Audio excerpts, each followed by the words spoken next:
Broadcast is now starting. All attendees are in listen-only mode. Good afternoon, and welcome to the IACET Monthly Application Assistance Webinar. My name is Amy Starchville, and I am the IACET Membership Manager. Today's webinar speakers are Terry LaLiberte, IACET Director of Accreditation, and Commissioner Norina Colombaro. I'd like to review some of the features on GoToWebinar. On the right-hand side of your screen, you will see a questions box. You can type in your question and hit send to add it to the queue. I will try to break in and ask the facilitators the question when appropriate. If I don't and not able to break in, then I will ask questions at the end of the presentation. Also, you can see the hand symbol, and during the question and answer period, you'll be able to raise your hand and ask your question directly to the speakers. The Connection webinars bring in industry experts to discuss continuing education and training issues. These are free to members and $45 for non-members. On your screen, you can see some of the upcoming webinars, and you can also visit our website to learn more and register for these events. At this time, I would like to introduce Commissioner Norina Colombaro and Terry LaLiberte. Norina has held leadership positions in the field of training and talent development for over 20 years. Her company, Performance for Life Consulting, has served a variety of industries including healthcare, technology, manufacturing, academia, government, and retail. She specializes in scientific and technical communication, leadership development, industrial design, and is a published researcher in the area of adult learning and development. Norina became an IACET Commissioner in October 2017. Terry is the Director of Accreditation and Special Projects for IACET. Her work experience includes work with adult learners as a trainer, teacher, and mentor. Terry moved from the academic world to the association world, where she has developed train-the-trainer programs, worked to standardize the trainings, and developed a global training program. We are thrilled to have both of these presenters with us today. I will now turn the presentation over to Terry. Thank you, Amy, and thank you, Norina. Today's webinar has the following learning outcomes. As you are aware, the application process is a long process where we ask you to submit types of evidence for conformance to the ANSI IACET standard for continuing education and training. And so the goals of this webinar are to be able to identify the steps, for you to be able to list the types of documents required for both initial and reapplication as well, to be able to locate within the IACET website the additional resources available to applicants, as well as to be able to identify who and when to contact the IACET staff, and also hopefully for you to be able to plan for the next steps in the application process. As part of IACET's mission to advance the global workforce, we bring you this webinar each month as an opportunity for you to gain an understanding of the application process, as well as to ask a commissioner any types of questions that you may have. We always do strive to involve our commissioners, and later on you will hear from Norina, and as I go through some of the evidence and processes, she may also jump in from time to time as we go through. I'd like to cover first with you the fees for accreditation. As you may or may not be aware of, the standard and application is bundled together, and those are available on the IACET website for $450. The standard and application bundle provides you with some of the guidance to shape your application and submit your documents. We will give you a little more through this workshop, but there's also a good bit of guidance given within the application.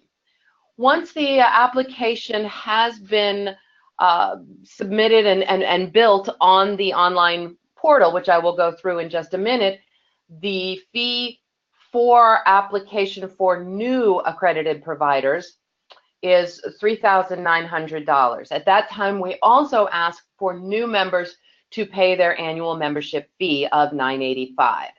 And then for those who are seeking reaccreditation as part of their 5, 10, 15, 20-year cycle, the fees are reduced, as is the application, and we will talk more about that as we get further into the webinar. The application fee includes the initial review and a subsequent review, as well as the site visit travel costs. So that fee covers the commissioner review, and there's typically 2 of those, and the site visit as well. If a third review is required, there is an additional fee for that, and that is something that we would cross that bridge if and when we get to it. You purchase the online application through the IACET website, through the member portal. So you would log in to the IACET website using your credentials in the login button up there on the right-hand side of your screen. If you have any questions about how to log into the website, Amy or myself will be happy to help you with that. Once you have logged in, you can go to the shopping cart, and that takes you directly to our store. There you can purchase the ANSI IACET standard, as well as take a look at some of the other products that we have there for you to use. Once you have purchased the application, it will show up in your portal and will show right in this box where the application is. And you can link accounts to the application. It does not just have to be one person and you share that login information. We do want people to be able to have as many accounts as you need within your organization. You should be able to access the application from there. If there are any problems trying to access the application, please let us know and we would be happy to work with you. Once you have the application loaded, you have 2 options here, and this is again an opportunity for you to work with your team and garner the resources that you are going to need as you go through the application process. So the first button says view the application. That is an opportunity for you just to scan through it. There is no input available at that point. It's just a way to read the whole application if you want to look at it online. Above that, we even have a button where you can download the application as a PDF. Again, if you needed to take this into a team meeting or assign pieces of the application to certain team members, this is a way for you to be able to do that through a paper copy of the application. However, when you are ready to begin work on your application, that is when you would select the bottom button there, work on the application, and that makes your application available to you for input. So this is when you would start to build your application and read through all of the pieces of the application. So the application contains, as you move through it in the online system, it contains each of the standard categories. So there are 9 categories within the ANSI IACET 2018 application. Each category has at least one element associated with it. And for each element, there is guidance given. And that guidance is what you must submit or what you must write in the space provided that shows you meet that section, that element within that standard category. So those evidence and the statements are the descriptions of how you use what you are submitting to meet the standard requirements. Once the application is complete and you have submitted all of the required documents, which we will outline for you here in just a minute, the application is then sent to me for review. What I do as I look at the application is I am looking at the completeness of the application. Do you have all of the pieces that the application is requiring? A lot of times applicants may think that they've uploaded a process document when in fact it's really not enough detail, or they may think that they uploaded an email when they might have mislabeled a PDF and it's something else. So it's a good opportunity for me to make sure that your application is complete. This review does not count as one of your commissioner reviews. I always say this is the freebie review. I will take a look at it.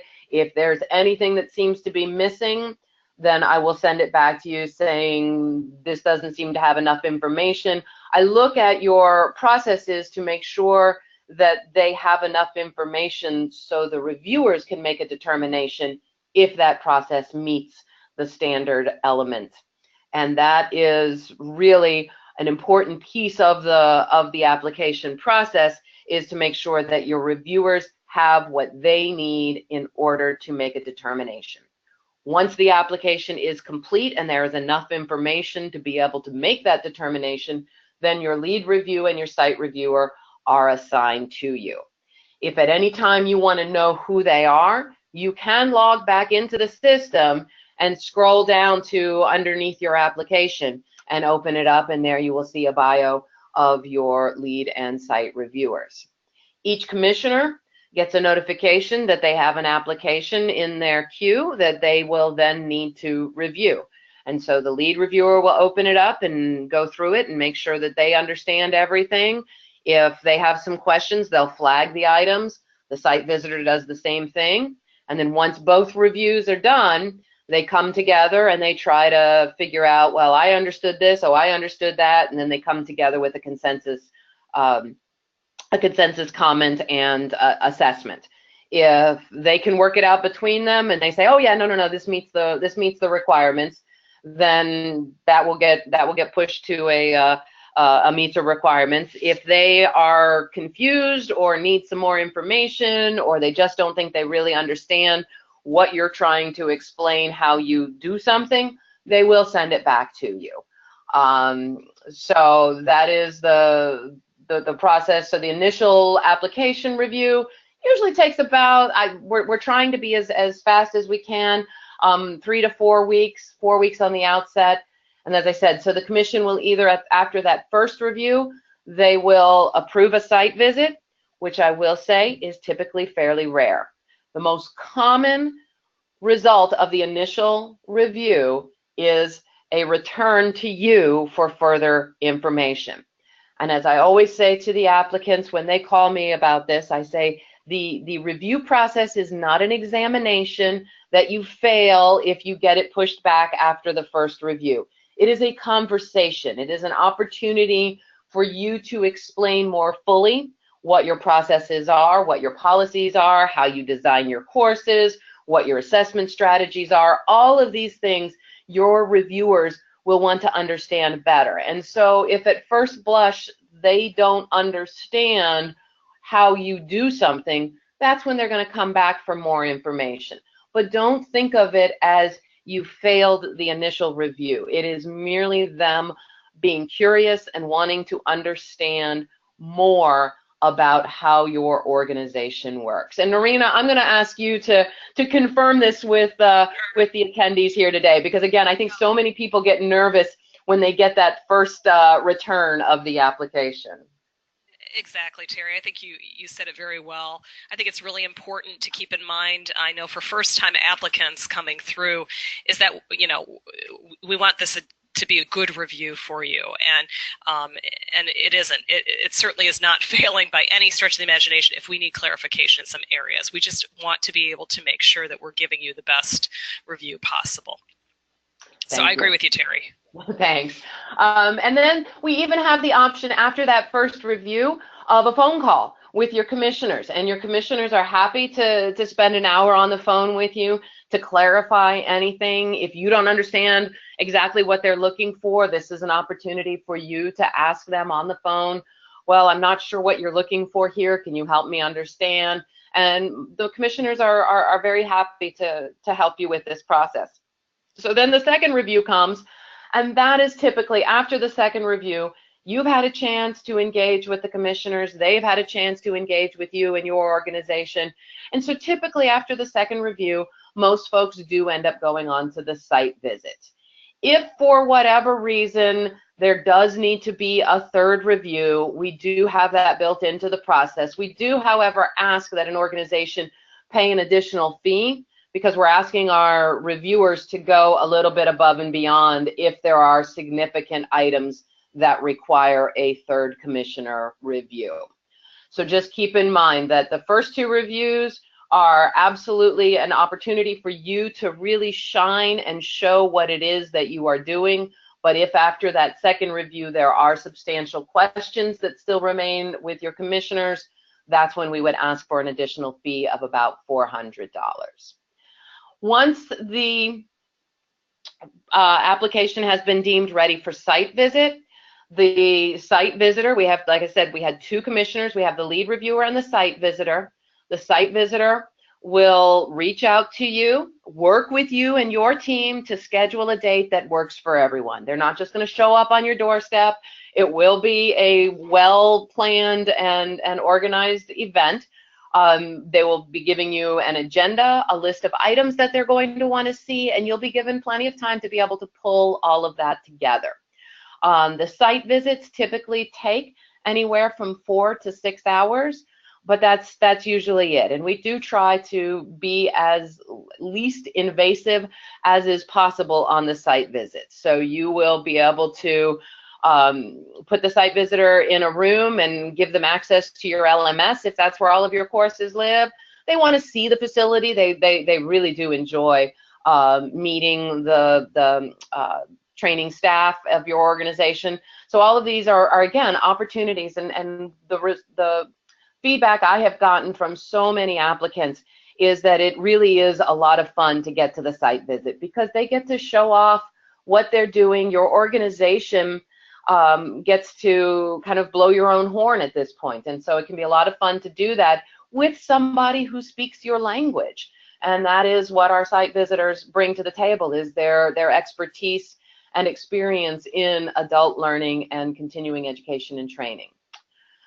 So if there are any questions, Amy, about the site visit or about the application process, I'll pause here for a second. And if Noreen, if you want to add anything before we jump into what the standard looks like and the categories. No, I think I'm good. We don't have any questions that okay. Come in at this time, unless somebody wants to raise their hand and ask any questions up into what you've learned thus far. Okay. I think we can move on, Terry. Okay, let's look at the 2018 standard categories. As I said at the beginning, there are 9 categories within the standard, and this gives you kind of an overview of how the standard is organized. If you look at the center of the graph, that really is the instructional design process, and those are the categories within the standard that really dig into how you develop your learning events. The categories that surround it are the business side of what you do as a training organization, and these are all very important to have documented processes and policies to enable your instructional design courses to flourish and succeed. And so that is what the standard is looking at, is not only do you have a quality instructional design process that involves conducting needs analysis, making sure that your learning outcomes are solid, making sure that the content and instructional requirements and methodologies match the learning outcomes, and ensuring that you are assessing your learners and their mastery of the learning outcomes. All of that is very important, but without your ability to have organizational responsibility and control and creating environments where learning can happen and having the right people in the right roles, and as well as maintaining the records and learning from your own execution of learning events, all of the instructional design would fall flat. So the categories around the standard really are designed to help bring your organization to a higher level of continuing education and training. And so I'm going to turn it over to Norina for the next few slides, who will walk us through the types of documents that you need to supply with your application. So in each of these categories, you will be asked to submit different types of documents, which Norina will now go through for us. Okay, thank you, Terry. The way I'm going to kind of approach this is, many of you already know what policies and processes look like in your own work, but what I'm going to be doing is really putting it in the context of the IACET application. And first I'm going to define what policy and process are, and also talk a little bit about the requirements for that, as well as what to consider when you are submitting your information. I think many potential AP providers are really hungry to find out, okay, what do I submit? What are the commissioners looking for, et cetera. So I'm hoping that I can actually clarify that right up front. So let's start with the first one, the policy definition. And I think you all can read this, but the bottom line is, why are we doing what we do? How do we do it from a bird's eye view? You know, the scope, the roles, the responsibilities of the learning program. And what's really nice about this, between the policies and the procedures, having you actually commit yourself to having some policies and procedures submitted throughout this. If you aren't doing it already, this helps you as you manage your training unit as well. So it's a win-win between accreditation as well as your day in and day out operations. And as far as policy samples are concerned, there's a few here that have pretty much the standard elements of a policy, just an overview, the purpose, the scope, and who's responsible for what. And what we're looking for in there is, you know, just that, first of all, it exists in certain areas, and secondly, if it's clear, and if it is eventually supported with the evidence that Terry's going to go over a little bit later. Throughout the application, what you're going to see is these are the elements that are going to be requesting you to submit a policy for each of those. And one example that we run across a lot is the anti-discrimination policy, and that's, I believe, 1.6a, and that's an organizational category, of course. And so what we're looking for is your policy. What do you have in place? And then eventually, with evidence, we want to see that you've actually communicated that policy to the learners. And not only if you have multiple delivery modes, if you have instructor-led, online, or hybrid blended, we need to see examples with all three of those, so that we know that no matter what mode the learner is engaged in, they're going to see that anti-discrimination policy. Next slide, please. Thank you. So policies are a little more high level, so we drill down into processes, and processes are the actual interrelated activities and inputs to deliver the intended result in your learning programs, in your training and development arm of the organization. And it could be anything from checklists, material and equipment lists, or it could be knowledge or information that you gather and you have to put into a process. And many of you probably do processes already. Use process mapping. I don't know if many of you are familiar with that, but ultimately what we're looking for is, whoops. Yep, sorry. Could we head back? That's okay. Sure. Getting ahead of ourselves here.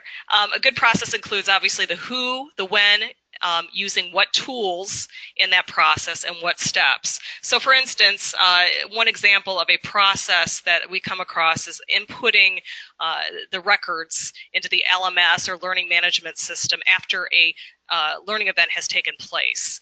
And we want to see the process, who does it? You know, when do they do it? What tools do they use when they're inputting that information into the learning management system or LMS? And what are the steps?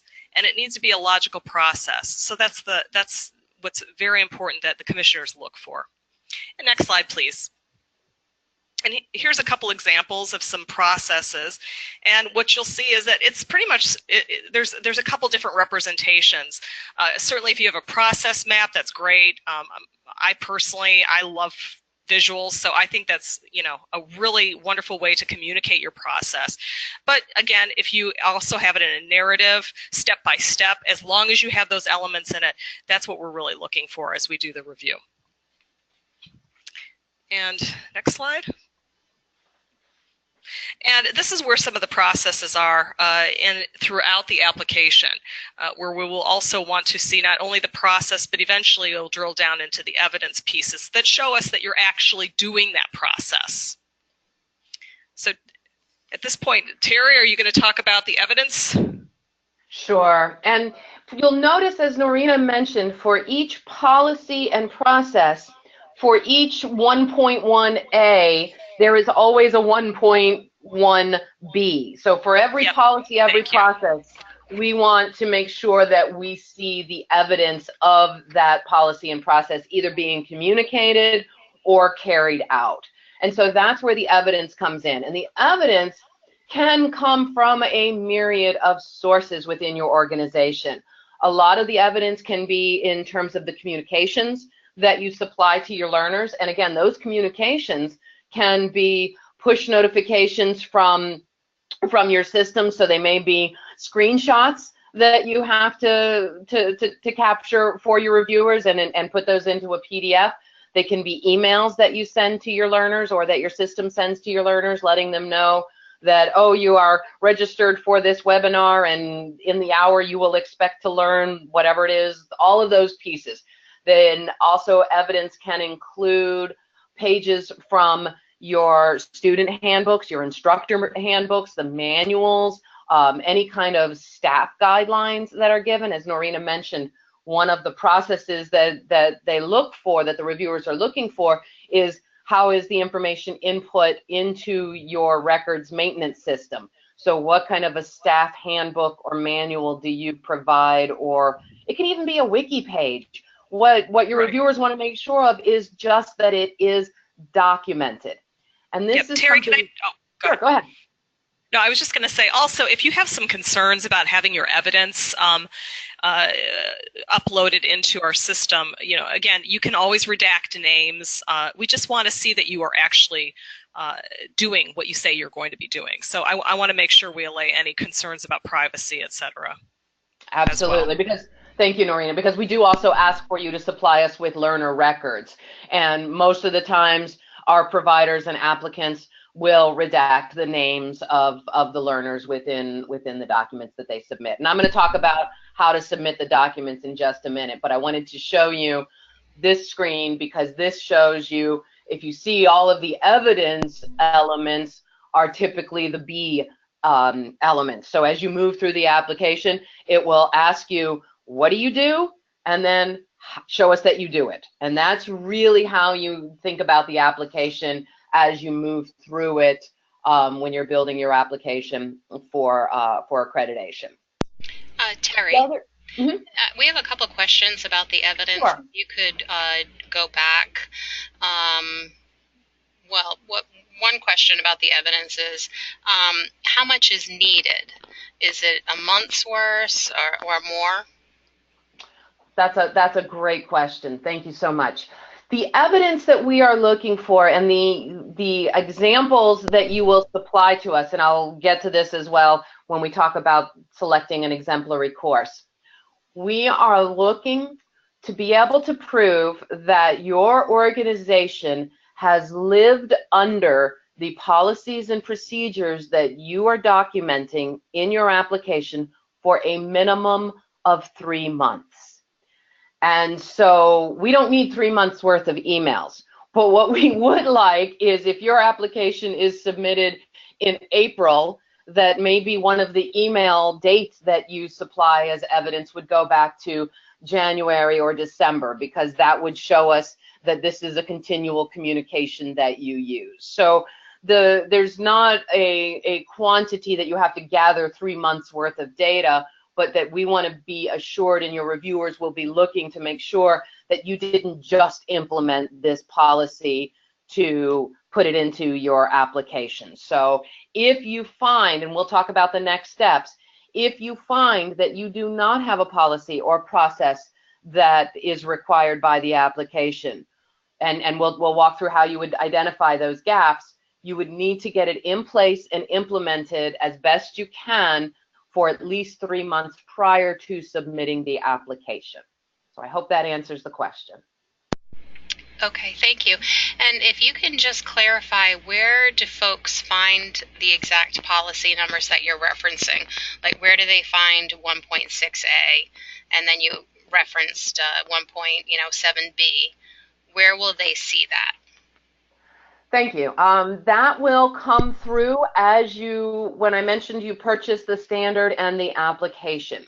The application will guide you through each part of the category and each element. And each element will say, please submit a policy or please submit a process. So it's very important that as you read through the application online, that you read what it is asking, what the guidance is asking for, because in the guidance, it will tell you if it is asking for evidence or a policy or a process. But understanding the basic outline of the application and knowing that the first one, if there's a two-part evidence or a two-part element, 1.1A is going to be what is the process, 1.1B will be show us evidence that this process is used. And that's really the organization of it within the categories and the content of each of the categories. And Terry, can I interject real quick? They all have copies of the accreditation guide, right? So they can see it before they get online. Absolutely.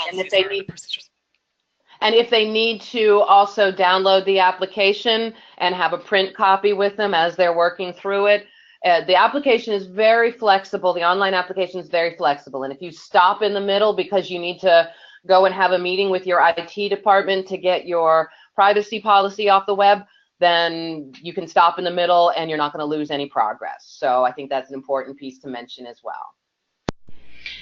Terry, we have a couple more questions about policies if you'd like to take those now. Sure. How does someone handle if the evidence doesn't apply to them, if they just don't have it? For example, 1.7B, they don't have any instructors with proprietary interest, so do they just explain that in that section?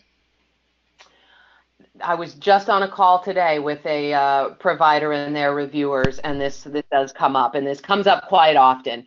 A lot of times when people say that that their instructors don't have proprietary interests, it's built into the contract, into the instructor contract, that if the instructor has a private business or they cannot deliver the same course outside of the confines of the AP's organizations. However, you have either an instructor contract if you're using contracted instructors, or if you have a employee handbook or guidebook that also states that you can't do work on the side for your own private benefit, then those are the types of pieces that your reviewers are looking for. But not just those internal policies.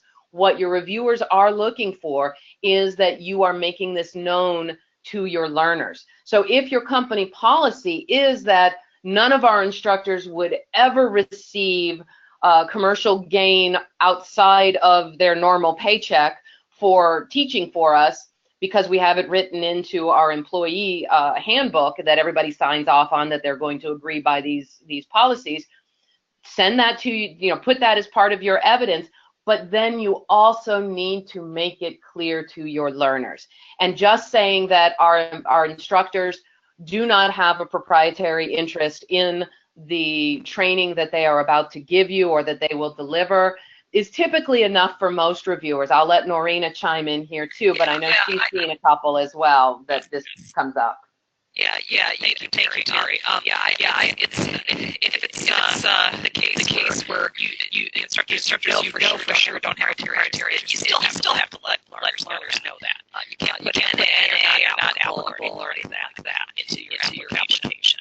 We do need to know at least you're communicating that to the body, and then you have a policy around place, and then you can upload that evidence along with the application. Does that help? I don't know if that helps Terry at all. Yes, I think that's clear. Amy, do we have any more? Yes, we have one more. If a written policy wasn't created before, we have evidence of it I'm sorry, let me start this again. If a written policy wasn't created in writing before, but we have evidence of it before the written policy was designed, does that work? That may be a question I need to take offline because I'm not entirely sure I understand that. So I'm going to ask the person who asked that question to contact me directly and see what we can talk through. Because what it sounds like is that even though you didn't have a written policy in place, you were still following it. So what you're probably asking is, well, I haven't documented the policy, but we've been following it.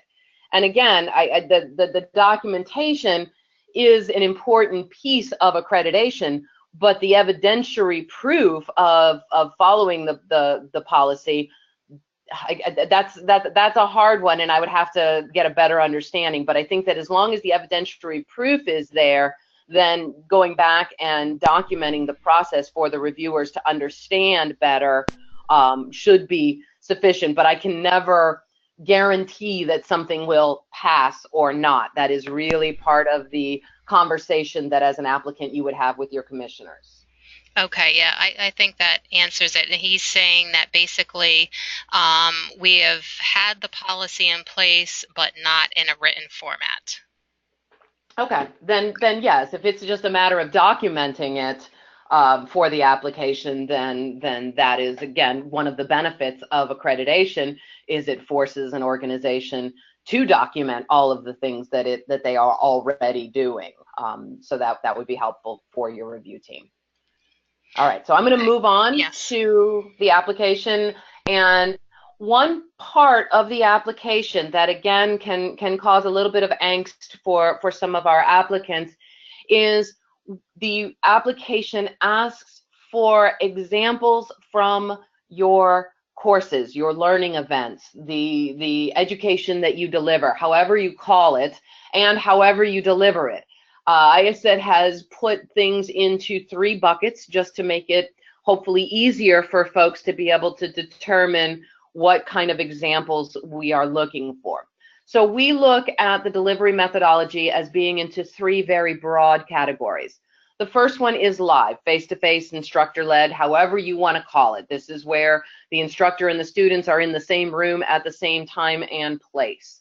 The next one would be distance learning, and this one is defined as the learner and instructor are separated by time and space. And I put instructor in quotes there because sometimes the instructor may be the computer programming or the authoring software, so that the computer is the instructor. Whatever is delivering the content and controlling the pacing of the course, we could consider that the instructor. So that would be distance learning. That would be any of your online courses and anything that's delivered where the learner and instructor are separated. And then there's the hybrid or blended version, which is a combination of the previous 2. So you have a couple of modules that the learners have to complete before they come to the classroom, and then they have some follow-up discussion boards or social learning or whatever, and that would be what we would consider a hybrid or a blend.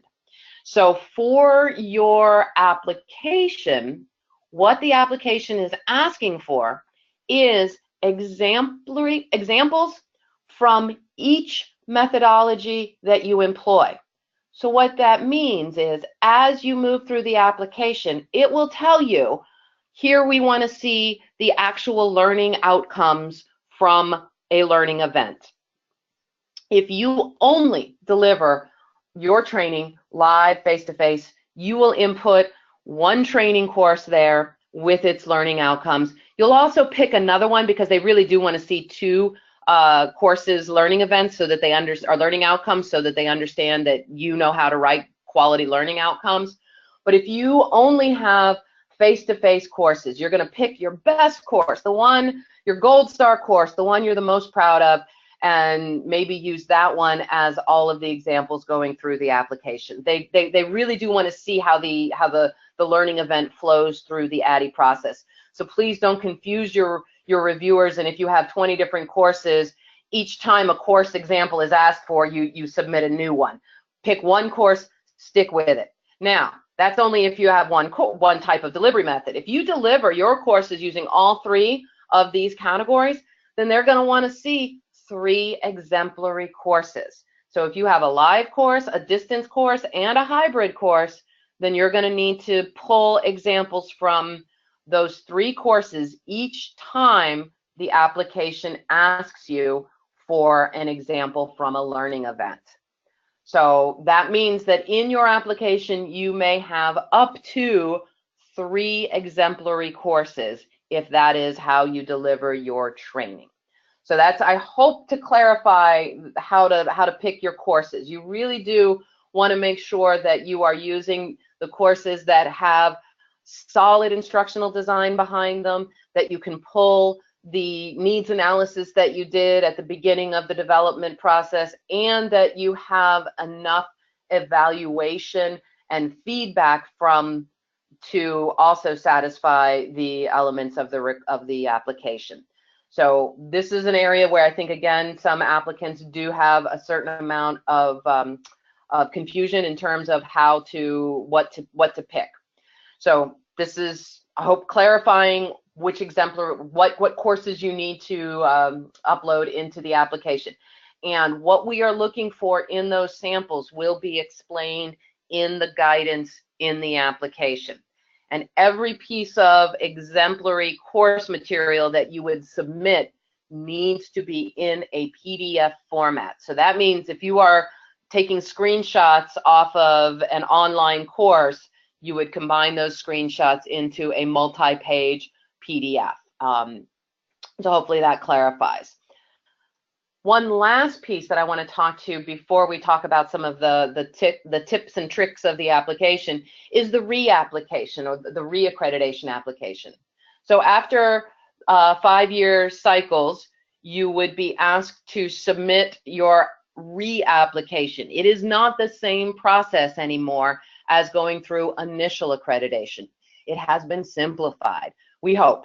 That is the goal, because as an already accredited provider, we assume that you are following the policies and procedures and processes that you gave us in the initial application for accreditation. So the types of documentation requested by the reaccreditation application are narratives. We really just want you to describe to us what has changed in your organization in the last 5 years. Has your company been bought or sold? Has the training division changed the reporting structure? Those types of things we're looking for. Have you suddenly discovered this great new LMS and now you're doing much more of blended and hybrid teaching than you were previously? We want to see that, and of course we want to see the exemplary courses if you change delivery methods. The reaccreditation process will also include a site visit, and that site visit is going to be asking you, so what's your continuous improvement journey look like? How do you, as an organization, make sure that you are striving and growing and meeting the needs of your learners? So we do really hope that the reaccreditation process is a little less daunting than the initial accreditation, because we, again, are hoping that that all of your courses and development processes continue to follow the documentation that you gave us at the initial accreditation. Norina, do you want to add anything about the reapplication? You know, just that it's important that we see that you're actually putting things into practice, not just for us, but for you as well. So that's really what we're looking for, is, are you doing the things that you said that you were going to do? And if there are any changes, we'd love to see them. Thanks. And can you hear me okay? Just fine. It's Yes, better. It was a now. little shaky there. Thanks. Okay, so the application tips, and again, I will ask Norina to fill in any that I don't put in here as well. First and foremost, just make sure that it's written in clear, concise, and simple language, that your policies and processes, if you are an acronym-heavy organization, spell them out for your reviewers. They're not going to know what your acronyms mean all the time. We want to make sure that our reviewers, if they were given your processes, could they do what it is that you're asking your people to do? So a lot of times I tell APs, if you've got somebody outside of your department or organization that can take a look at your policies and processes and give you feedback that they understand what you're trying to explain and how you do what you do, that can be a very helpful exercise. Go ahead, Terry. No, I was just going to say, it's sometimes you'll have documents that can be replicated or actually uploaded that will satisfy a requirement in multiple places of the application. Just please go ahead and, if you're like, oh no, I have it somewhere else in another category or what have you, please still upload it into that particular category, because that can be really challenging for your reviewers, and you want to be able to get your status back as quickly as possible. So what ends up happening is if you put a document in one place and you just assume that the commissioners are going to be able to find it, it's just going to hold up the process. So don't be afraid if you need to duplicate something like a design document in various places of the categories or other categories. That's fine. It just makes it easier for us to see it. 100%, absolutely, Norina. Yes, make sure that the application is organized, and make sure, again, that you take the time to read the guidance given for each of the upload fields, because it really does tell you what is being asked for. If it says submit a job description, then submit the full job description. Don't just give me a paragraph of the summary of duties. The reviewers want to see everything. Yeah, absolutely.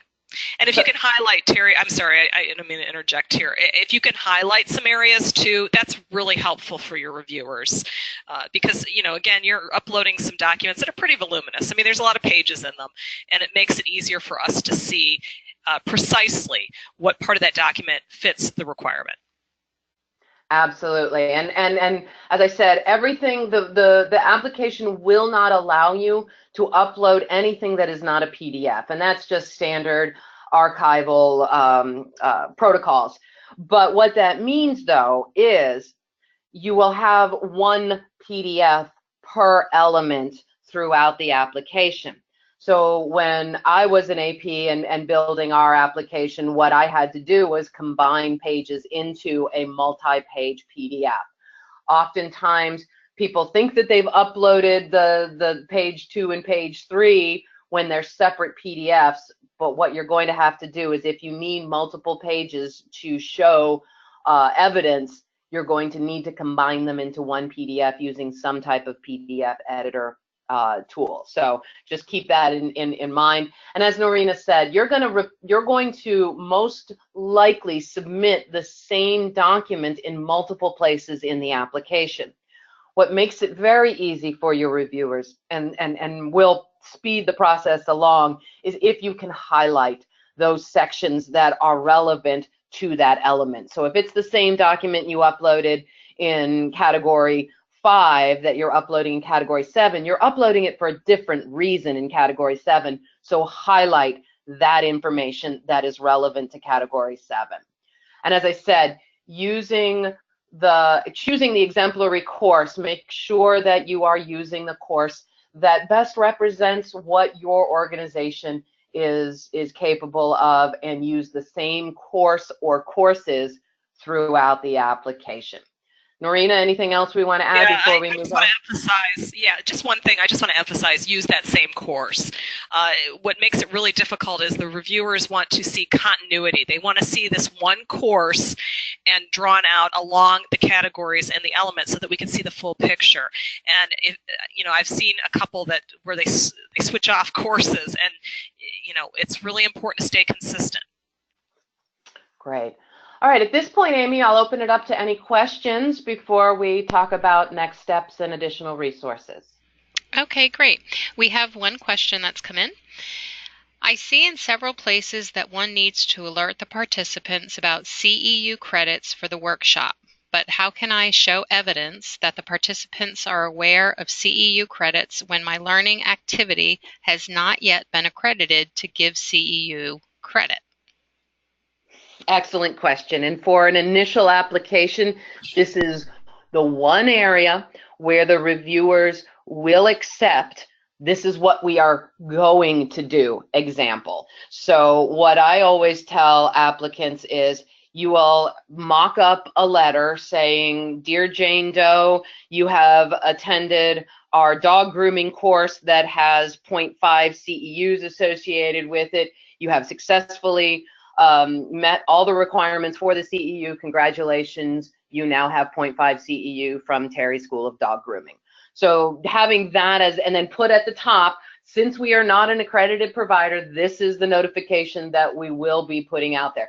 Same thing, you can put in your registration information, put in a little text box saying, if we are approved as an accredited provider of IACET CEUs, here is the language we will use. Upon successful completion of an assessment and attending all hours of the course, this course will give you 0.5 CEUs, or however you want to word it. It doesn't have to be exactly like that. We're not a prescriptive organization.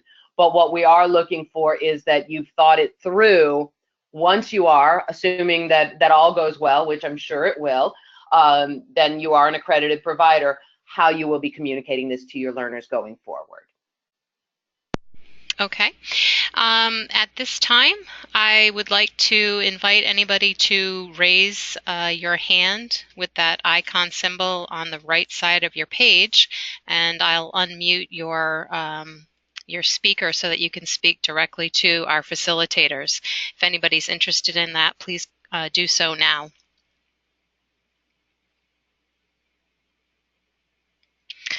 While we're waiting to see if anybody's interested in asking any questions, there's a follow-up to the discussion of the mock letter.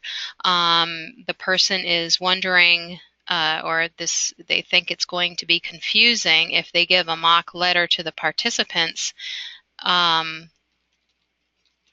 Will they be confused and expect a letter?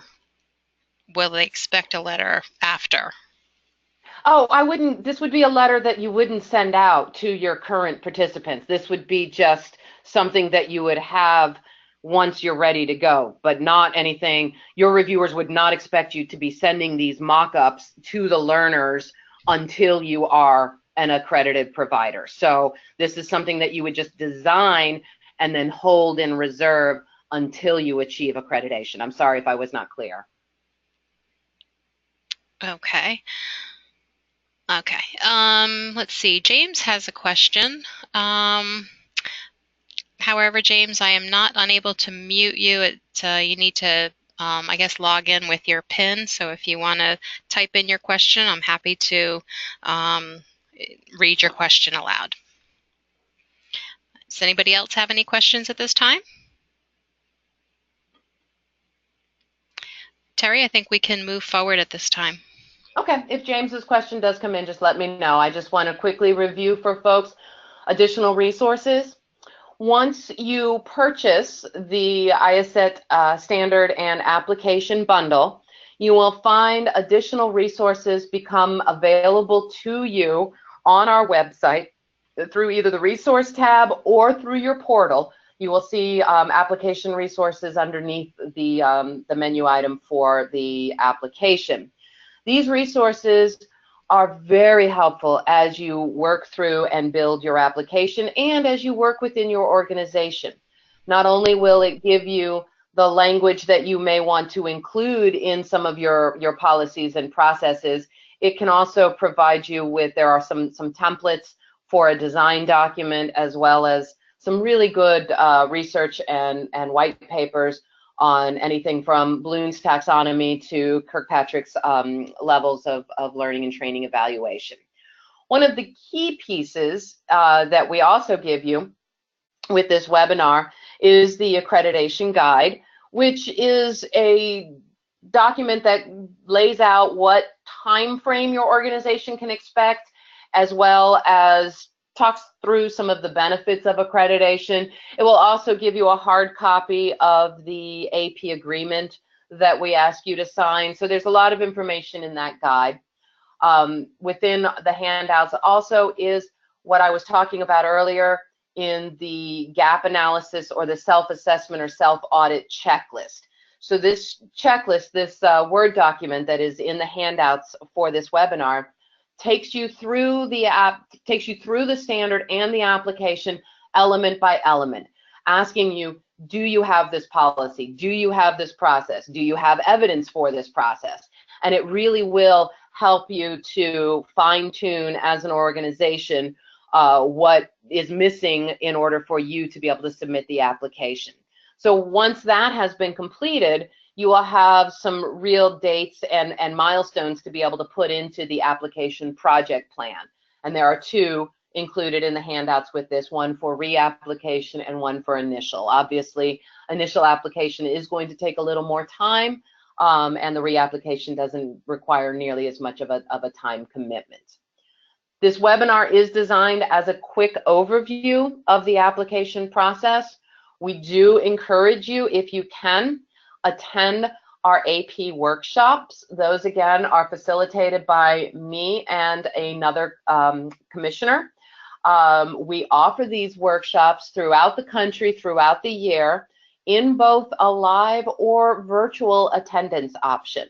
We have partnered with microtech training centers to allow our participants and our commissioners to attend virtually through a webcam and microphone.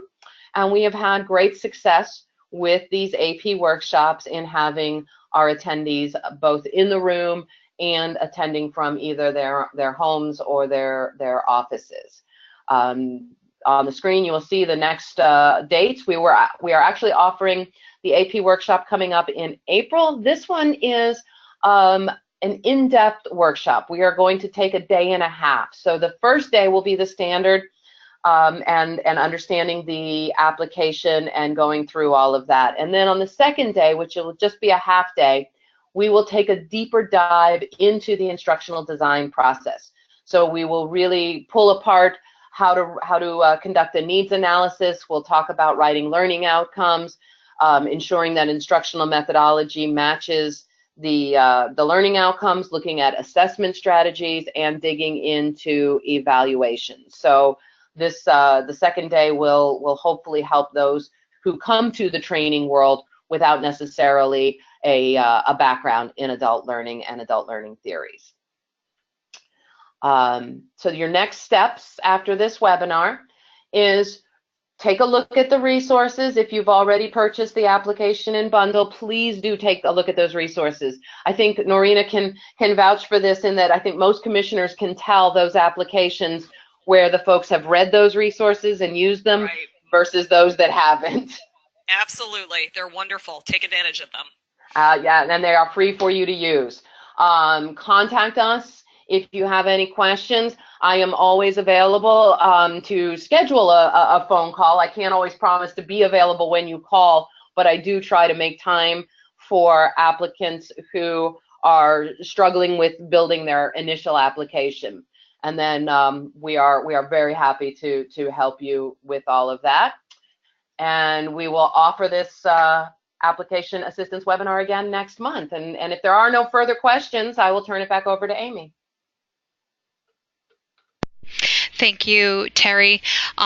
We are almost out of time, and James's question did come in if you want to quickly take this. Mm-hmm. He says, we are in online compliance training and only online courses. There are sections about instructors that do not really apply to us. For example, 2.5, how do I notate that we do not have instructors as all of our courses are online? And that would be, again, in the exemplary screenshots that you would give us.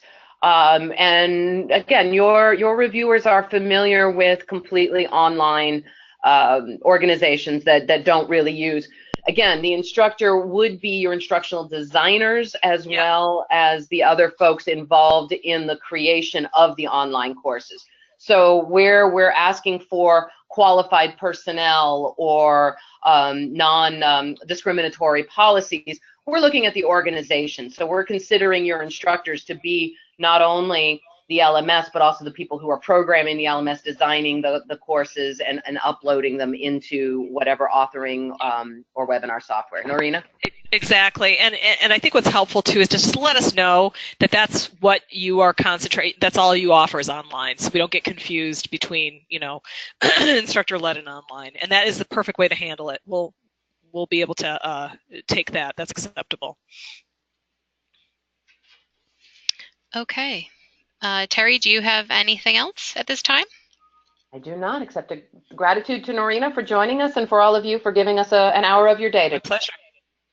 Okay, thank you. This concludes our webinar today. I want to thank Norina and Terry for being with us and presenting, and for all of you for attending. If you have any further questions for either of presenters or for me, please forward them to info@iacet.org, and I'll be sure to forward your questions on. Thank you and have a nice afternoon.